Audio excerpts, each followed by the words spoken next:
সমাজটা এত সুন্দর, কত মানুষ খাইতো, কত মানুষের জন্য ব্যবস্থা করা হয়েছে, বহু খরচ হয়ে গেছিল, দেশ বিদেশের মানুষ রওনা হয়ে গেছে, সারা দেশে গাড়ি ভাড়া হয়ে গেছে, আমরা তাদের না করে দিচ্ছি, না তো লক্ষ লক্ষ মানুষ এখানে এসে হাজির হলো। আমি বলছি সেই সকলেই আপনারা বাড়ি বাড়ি শরীফ বিশ্ব জাতির ইস্তেমা পালন করে আপনারা আইসেন না, আবার আল্লাহ যখন তৌফিক দিবে আগামীতে আবার আপনারা। আমি অনেক কষ্টের মধ্যে মুড়িদের ব্যথা, আমি নিজে কোনো ভয় করি না, দুঃখিত না, কেননা আল্লাহ বলছেন আলা ইন্না আউলিয়া আল্লাহি লা খাউফুন আলাইহিম ওয়া লা হুম ইয়াহজানুন আল্লাযীনা আমানু ওয়া কানু ইয়াত্তাকুন লাহুমুল বুশরা ফিল হায়াতিদ দুনিয়া ওয়া ফিল আখিরাহ লা তাবদীলা লিকালিমাতিল্লাহ যালিকা হুয়াল ফাওজুল আযীম। সাবধান, আমার যারা আসল বন্ধু আউলিয়া কেরাম কোনো কারণে তারা দুঃখিত হন না, যত দুঃখ কষ্টই তাদের উপরে আসে তারা এটা হাসিতে গায়ে মাইখে নেয় এবং আমি আল্লাহর প্রতি রাজি থাকে। তারা কোনো কারণে দুঃখিত হন না, গমগীন হন না, চিন্তিত হন না। যত দুঃখ কষ্ট এটা আল্লাহ সতর্ক করে বলে দিয়েছে, আমি আর কি বলবো বলেন। যাহারা এটা হিংসার কারণে বলেন এবং পরিশ্রী কাতরতা বিভিন্ন কারণে সমস্ত পড়েন, এটা ভালো কর্ম না, যেটা অনেকে বলে করছেন, আসলে প্রশাসন ভালোভাবে দেখা দরকার। আমি আপনাদের সাংবাদিকদের মাধ্যমে বলি, আপনারা অনেক কাজ করেন ঝুঁকি নিয়ে, আপনাদের কারণে দেশ ঠিক থাকে। তবে এখন দেখা যায় যে অবস্থায় দেশটা একেবারে নিচের দিকে চলে যেতেছে, যদি এরকম হইতে থাকে ভালো হবে না। যেটা আমার মিল্লাত বাবা, উনি আমার দীর্ঘদিনের ছেলে, কিন্তু আমি একটা ভিন্ন মানুষ। যে মাওলানা আলোচনা করলো, উনিও কিন্তু একজন জামাতপন্থী খারিজি বড় একজন মুফাসসির। আমি তাকে তরিকা দিচ্ছি, সে বহুদিন আমার সঙ্গ করে।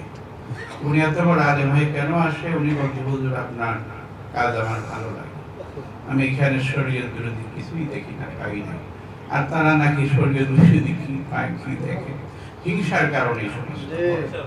যাই হোক, প্রশাসন এতই দুর্বল হয়ে গেছে যে এত একটা সাধারণ 2-4 মানুষকে ঠিক করতে পারলো না, তাহলে সারা দেশ কিভাবে চালাবে?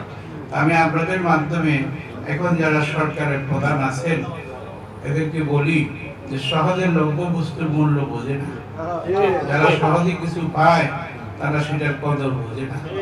তারা তো সহজে পাইছে, এই যে মানুষদের যে কষ্ট দিতেছে এটা তারা খবর রাখে। বলি যেহেতু ফেলছি, দেখেন হোম কি বলে স্বরাষ্ট্র উপদেষ্টাকে, তার কাছে আমি লোক পাঠিয়েছি, তাকে আমি বললাম ধরাইলো, সে বললাম ব্যবস্থা নেব। সে নাকি বলছে ডিসি কে, সে নাকি আরো উল্টা বুঝছে, বলছে সে বলছে যে না, এটা ভাঙিয়ে দাও, এটা করা যাবে না, এটা ডাইরেক্ট এসে বলে গেছে তার লোকেরা। কি বলবো আপনাদের, কোথায় দেশ চলে গেছে?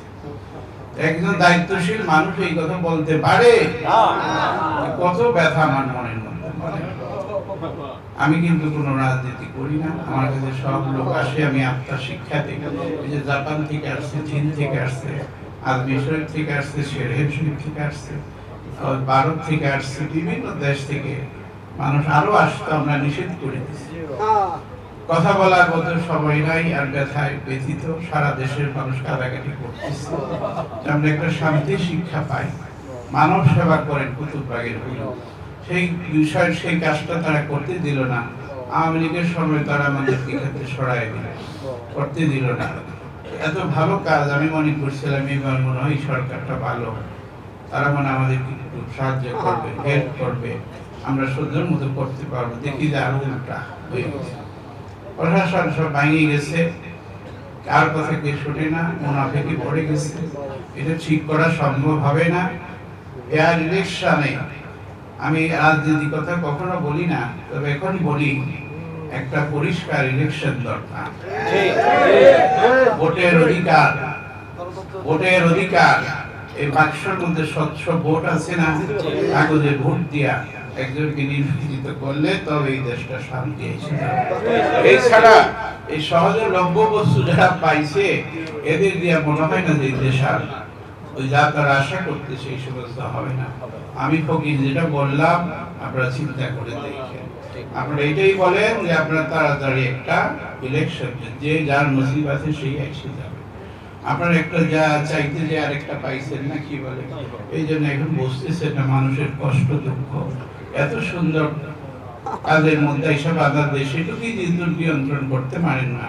সাইদুরের নাম আমরা বলে দিলাম, ওই খেজুর বাগান মসজিদের একজন ইমাম, আরেকজন নাম হলো কি এখানে আব্দুল্লাহ, আরেকজন হলো ওই তেজগাঁও মসজিদের ইমাম, আরেকজন হলো সকিনা মসজিদের ইমাম। সিআইডির লোক আসলো, আমরা তাদের বললাম যে আমাদের কাছে কেন আসছেন, ওই মসজিদে যাইয়া দেখেন। সেইখানে আরো 2 ঘন্টা মিটিং করে আর তারা ওই পথের মধ্যে চলে গেছে। আমি বললাম না, আমি বুঝে ফেলছি, আমি কখনো সংঘাতে যাব না। আমি বুঝছি তারা আমাকে আমার জাকেরাদের ক্ষতি করার জন্য, কিন্তু আমার একটা জাকেরের অসমের ক্ষতি হবে এটা আমি সহ্য করবো না, এবং যারা আসবে তাদেরও ক্ষতি হবে এটা আমি চাই না। আমি চাই শান্তি।